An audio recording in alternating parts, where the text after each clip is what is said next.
Okay, this is game 2 of Radiowaves versus Fod. The map is Daybreak. It's a great map. It's an older map.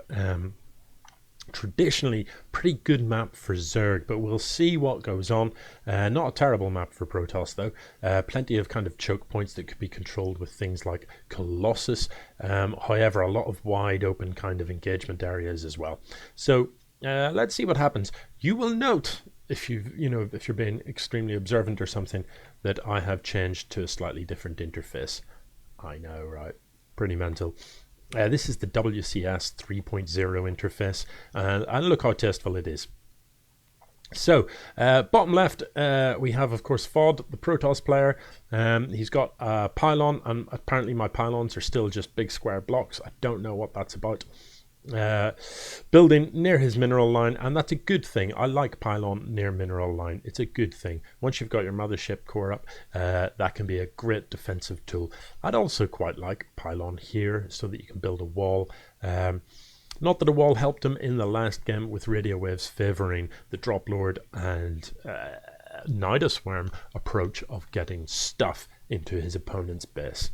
So yeah, spawning pool building for Radiowaves. Last time it was actually, I'm losing the ability to just form words here. I don't really know what's going on. It's a Sunday afternoon, and really my mind should be sharper than this.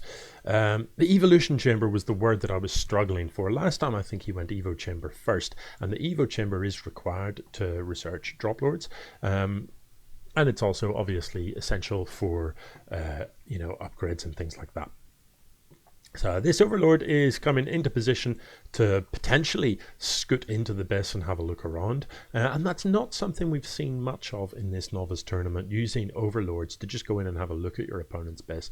That is generally a very safe thing to do against Protoss. Not so safe against Terran, but against Protoss or Zerg, you can normally get your Overlord in to have a look around before they have any units that can shoot up. 2 cannons in the mineral line, overkill really at this stage. If anything turns up this early, it's going to be a handful of lings, and 1 cannon is all you need to see that off. By all means, drop a second a bit later in the game when something more substantial might turn up, but you don't need to drop it this early. That's kind of 150 minerals that could have been spent on a side core that you on a second gateway or towards a robo or whatever. Okay. Forge is researching +1 attack. How do I get I really want this to show me the countdown to upgrades, and I don't know how you do it. Is that a thing? Does anybody know if that's actually a thing? I'm just pressing random buttons now in the hope that one of them does something. Oh look, EPM, APM, yeah. Oh, that's interesting. EPMs, quite different from the APMs there. If you're unfamiliar with APM and EPM, EPM is basically your effective instructions per minute, whilst APM is your actions per minute. So if you're just spamming buttons that don't really do anything, that counts towards your APM, but it doesn't count towards your EPM. If you're playing well, really your EPM and your APM should be about the same. 100. Half that is actually effective. Yeah, good. Anyway, a Drop Lord has in fact been developed here for Radiowaves, and I wouldn't be too surprised to see him also research Overlord Speed, because that's a very effective combo. Up in the production tab, I see that at least 1 square box is being built by the Protoss. Over here, gateway is being thrown down next to this pylon. You might be thinking, that's a weird place to build a gateway, but when you're warping things in from your warp gates as a Protoss player, they warp in twice as quickly if the pylon you warp them in at is powering a gateway. That's quite a lot of information right there, but trust me, it is true. So that is normally the reason that you'll see this, a forward pylon from the Protoss, having a gateway or a warp gate built next to it. So you see how quickly those zealots appeared? They would have taken way longer than that if there was no gateway there. So are we going to see some manner of aggression from Fod? He's got a sentry at the front door. Really what I'd like to see is these zealots further down here with the sentry up top, so that if something comes, you're alerted to it. You know, maybe he's an absolute boss and on the mini-map, like a legend, and just eyes everywhere. But, you know, me personally, I'm not that good. I like to have a forward unit, you know, so maybe leave a zealot here. That way, maybe one here. That way, if lings come running in, the zealot attacks it. You get the warning that you've engaged the enemy. You look on the minimap and you go, oh look, a bunch of lings coming, which gives you the time to find your sentry and drop the force field when it's appropriate to do so. Very pleased to see that we do have another ship core this time. Over here, +1 armor is just finishing up, so these zealots will be 1-1. I think the he does have a twilight, but has not researched zealot legs. But we do see that there is, look, Dark Shrine in production, and that pleases me a great deal. A whole bunch of DTs could wreak havoc here, because this is the only bit of detection that the Zerg has. So these players are beginning to put the pieces in place, both of them playing a fairly sort of conservative opening. We haven't seen any aggression yet, but look at this difference in mineral income. You know, if you're not going to get aggressive, really you need to make sure that your economy is firing on all cylinders, and Fod hasn't shown any indications of wanting to expand.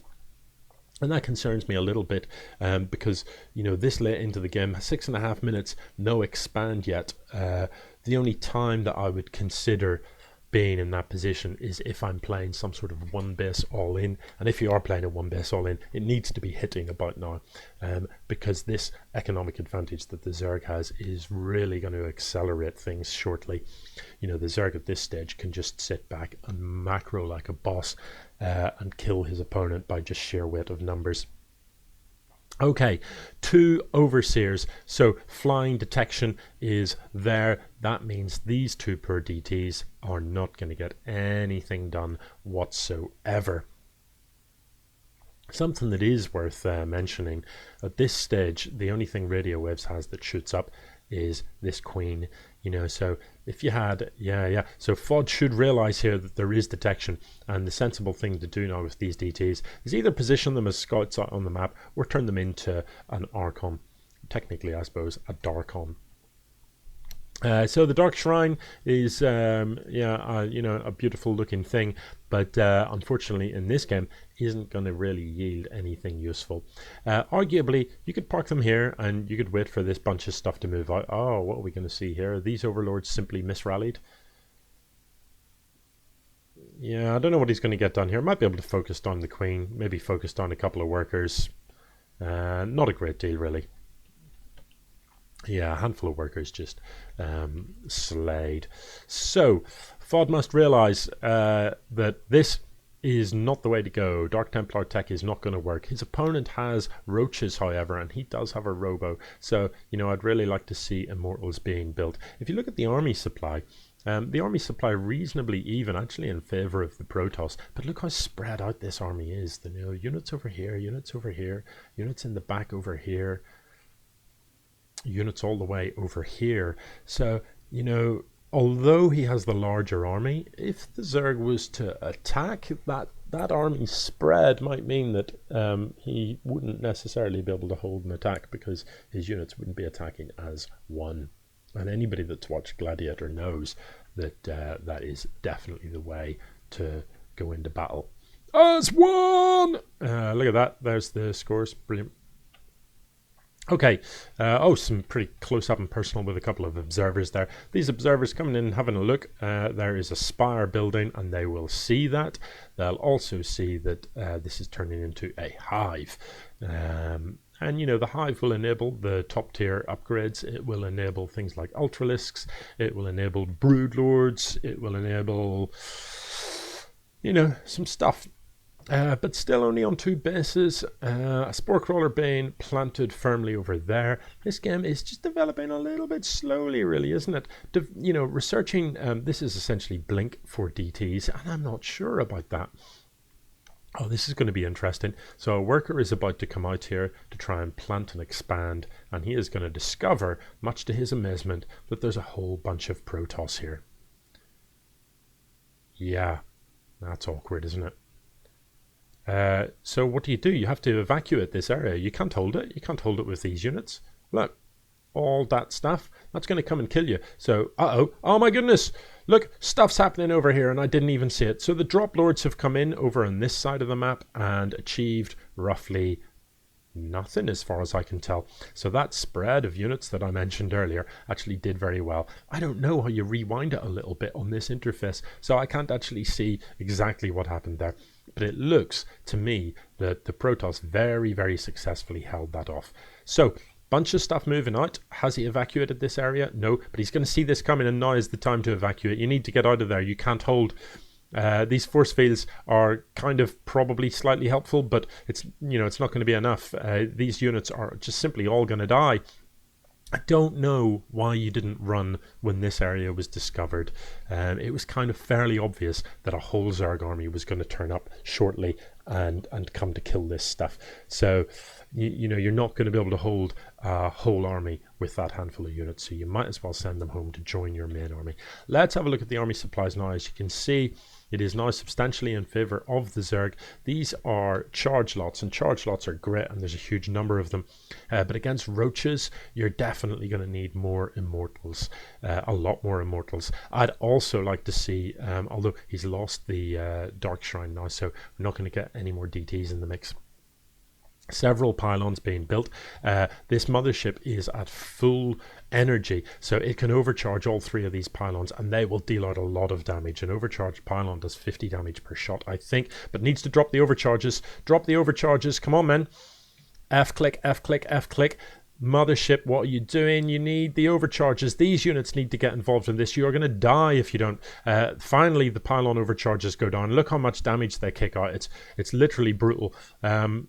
That is excellent, excellent stuff. Now, where are the observers? He needs the observers. Oh my goodness. Meanwhile, there's mutas in the back and he has nothing that shoots up. Needs to overcharge again if he has the energy. He does. Oh, does he? No. Oh, no. It's all bad.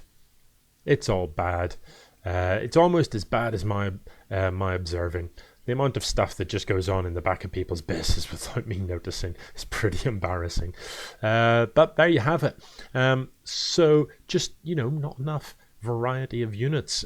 Charge lots are great, but they don't kill mutalisks, and they're not great against roaches either. So you needed some more variety in that army.